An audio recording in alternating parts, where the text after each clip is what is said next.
Hello and welcome to your astrological vibrations for Wednesday, September 6th, 2017 by Gaia Blooming.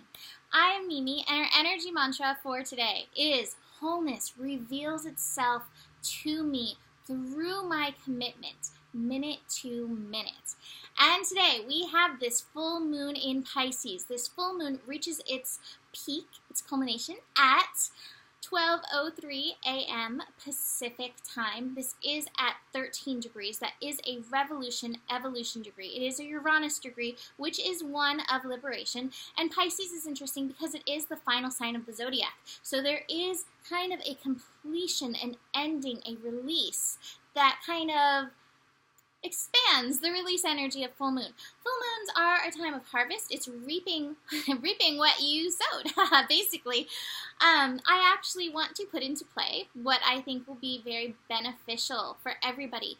So this full moon finishes up a 6-month cycle that began February 26th with the new moon in Pisces. And so starting like a little journal with the new moons, writing down, this is what I'm wanting to bring in, this is what I'm wanting to work on, harvest in the next 6 months, instead of like, we put our intentions with the new moon, and then we're like, okay, where is it?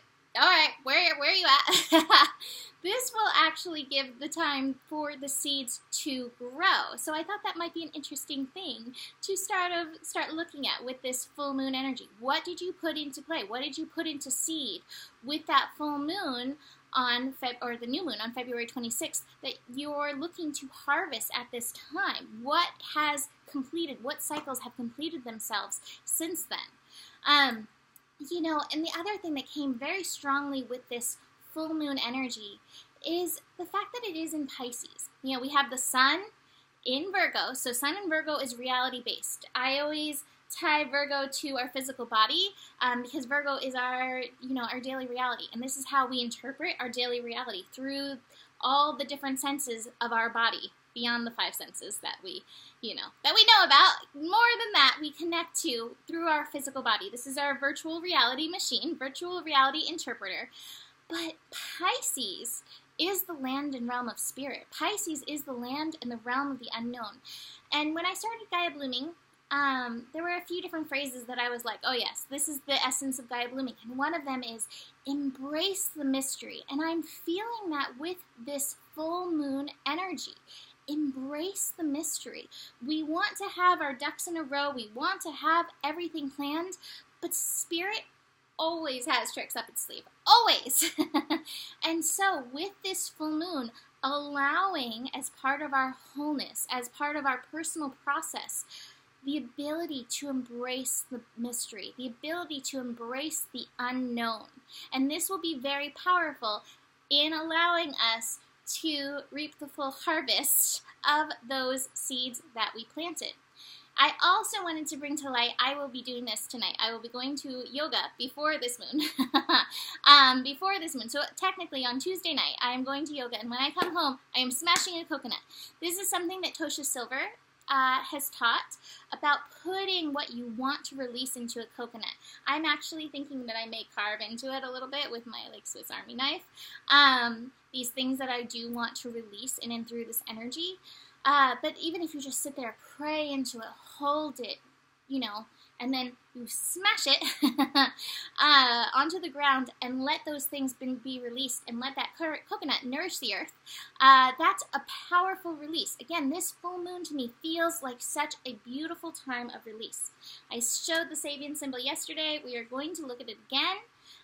Because it feels so powerful. This whole moon feels powerful. You're going to keep hearing me say this. It's powerful, it's powerful, it's powerful, because it's so divinely connected to spirit. The Sabian symbol is an ancient sword used in many battles, is displayed in a museum. The ancient sword. Sometimes when I see my soul essence, sometimes it's like a spark. Sometimes it's like, I don't know. It's like this, almost like a floating thing, and a round thing. But sometimes, when my light is feeling very strong, I actually feel it like a lightsaber within me, or a sword of light within me that, kind of holds me up and helps me glow and helps me show up and expand. They say willpower is the ultimate of spiritual weapons. And beyond that, I see this, like I keep saying, as the sword and the stone.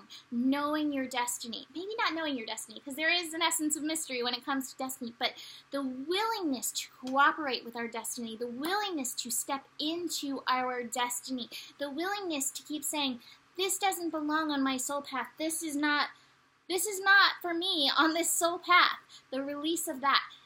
Now again, what is powerful with this full moon is almost conjunct Neptune. We have Neptune at 12 degrees in Pisces. So 12, 13, they're right there on top of each other. And I have the past lives card in reverse, and I have the burden. And to me, this is like we are releasing these old karmic energies that have been this burden on top of us. Even if you don't know what these energies are, being like into the coconut, hey, I release these things that I have learned the lessons from, that I no longer need to know, that I no longer need to carry. I want to get rid of the cock on my head. I want to get rid of this energy, and I'm willing, and here you go, and then smash. Smash that energy, release that energy.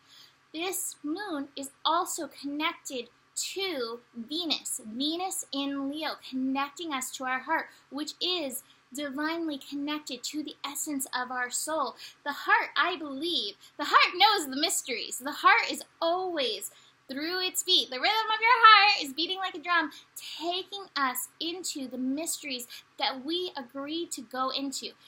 We do have to work on separating heart and mind and ego and realizing their compartments, and then joining, separate and then join, and then join together the heart and the mind so that they can work together in tandem without, the ego being like, but if you do this, you can get all these good things. It's not about how much you get. You're going to get exactly what you want when you get into that alignment with your soul. Also, feeding into this energy, we do have a bit of a yod pointing right at that Venus in Leo energy. It's a wide yod, but still, I kind of feel it going on. The moon in Pisces, Pluto in Capricorn, all pointing at that Venus Venus Leo energy. Again, pointing at the heart, pointing at the acceptance of love, the pleasure of tuning into the heart, the pleasure of tuning into our divine creativity. Pisces energy loves that creativity. Pluto in Capricorn is looking to start a whole new structure, especially as Pluto in Capricorn is finishing up its personal retrograde process right now. So there's some beautiful transformation, change in this as we work this full moon. This change is helping support us.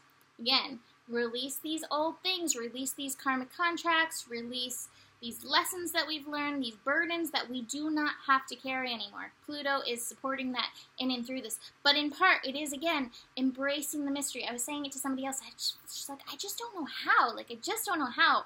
And I was like, but I really don't need to know how. I just need to kind of keep showing up and doing my thing and not worry about the details. And that's the thing. That's where we embrace the mystery. And no, Spirit has things right up its sleeve helping, supporting us. As the day continues, the moon will square Saturn. Anytime we have those squares, it's resistance, but a lot of times that resistance is in fear. And again, I feel like Saturn and Sagittarius now direct 21 degrees. It is in expansive mode, but it's like, how is this going to happen? How is this going to happen? How is this going to happen? And that moon in Pisces, you really don't have to know how it's going to happen. Your wholeness, your path, what you need to do will reveal itself moment to moment through your personal commitment. It is all about your commitment to showing up, your commitment to the mystery, your commitment to your soul path, your commitment to the sword in the stone. Imagine me holding up a sword right now. So this is a really beautiful energy to step into, but just watch. Watch yourself when you get into that brain space in and through this. Let me show you the rest of the cards that I have. Okay. This. Receptivity. I had it upright, but I just showed you it upside down. It is upright. Receptivity. Be willing to receive. I was talking to Maya the other week. We were talking about the energy of Neptune, and you know, Neptune is a masculine god in general, but Neptune, the planet, has a very interesting energy. And part of the interesting energy of Neptune is that deep spiritual energy, the energy of the unknown, the energy of nothingness and everythingness. And that is a divine feminine principle. And so I do feel that part of this full moon energy is getting in touch with that energy. Gaia blooming, embrace the mystery, embracing the unknown, allowing yourself to step into the unknown, receive the unknown, and realize that that which is in the unknown, the nothingness, is a lot of times better than we even could imagine it. I used to, when I would set intentions, be like, that or better. And a lot of times better does actually come along because we've limited ourselves. All the shoulds, society, all those things, we still have ourselves kind of trapped in boxes that we're looking to get out of. So allow yourself to receive. And remember, a lot of times these things, when they come about, the hows may be even better than you could even imagine. And finally, I do have the Lover's card. Again, this Yod focusing at Venus, this strong yin energy in and through this. Practice the love. This could be in relationships. This could be you with the universe. Get out some Rumi and be like, oh, I mean, all of Rumi's poems, yes, they're about Shams, but they're about what Shams brought to Rumi about understanding the nature of the universe. Practice it on your pets. Practice the love on yourself. Practice the love on your loved ones. Practice it from gratitude for where you're at. I love the Abraham saying, I'm grateful for what is and eager for more. And let that help you embrace the mystery, embrace what Spirit has planned for you in and through all this. To finish up, I have Tree, Tree from the Earth Magic deck. Tree, grounding energy, as above, so below. Ground in, and then yet keep reaching up to receive. Look at how similar these energies are. Keep reaching up to receive. I am grateful for what is. That's the grounded point, and eager for more. That's the receptivity point. Allow Tree to support you in and through this full moon energy. So, that being said, you can book a reading if you want to dive deeper into your personal chart, and I will see you tomorrow. Namaste.